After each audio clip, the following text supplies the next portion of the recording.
Hello বন্ধুরা, কেমন আছো? আশা করি তোমরা ভালো আছো। তো চলো ঝটপট একটা মিনি ব্লগ নিয়ে চলে এসেছি। তো দেখো, রান্নাবান্না বলতে প্রথমেই এঁচোড় তরকারিটা করে নিলাম, তোমাদের দেখালাম। তারপরে করে নিচ্ছি মাছের ঝাল। তো আমার সবথেকে ফেভারিট হচ্ছে মাছের ঝাল। ঝোল টোল অত ভালো লাগে না, তো তোমাদের কি ফেভারিট অবশ্যই জানিও। তো এখানে আছে মুসুর ডাল, তারপরে আছে কুমড়ো দিয়ে সাদা ডাঁটার চচ্চড়ি, আছে লাল শাক ভাজা। আর আমি সকালবেলা এগুলো নিয়েই খেতে বসেছি। এখানে আছে কুমড়োর তরকারি, লাল শাক ভাজা আর মাছ ভাজা নিয়ে সকালের আমার খাবারটা কমপ্লিট করে নেব। তারপরে দুপুরের রান্নাটা করে নেব। এইদিকে আমার মাছের জালটা প্রায় কমপ্লিট। একটা ডিমও সেদ্ধ বসিয়ে দিলাম। তো এখানে কিছু জ্যান্ত মাছ জাগিয়ে রেখেছিলাম, তো ছোটো মাছগুলো কেটে নেব। আর বড় মাছ দিয়ে আর একদিন শিঙি মাছ দিয়ে করব। তো দেখো, ছোটো মাছগুলো আমি কেটে নিয়েছি।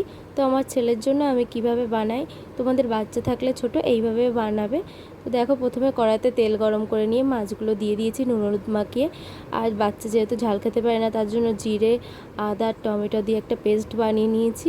আর মাছগুলো একদম হালকা করে ভেজে নিয়েছি, বেশি কড়া করে না। তারপরে মশলাটা ঢেলে দিয়ে নুন হলুদ সামান্য পরিমাণে দিয়ে দিয়েছি। দিয়ে ভালো করে মশলাটা কষিয়ে নেব। নিয়ে আমি জল দিয়ে দিয়েছিলাম সামান্য, সেটা তোমাদেরকে আর দেখানো হয়নি।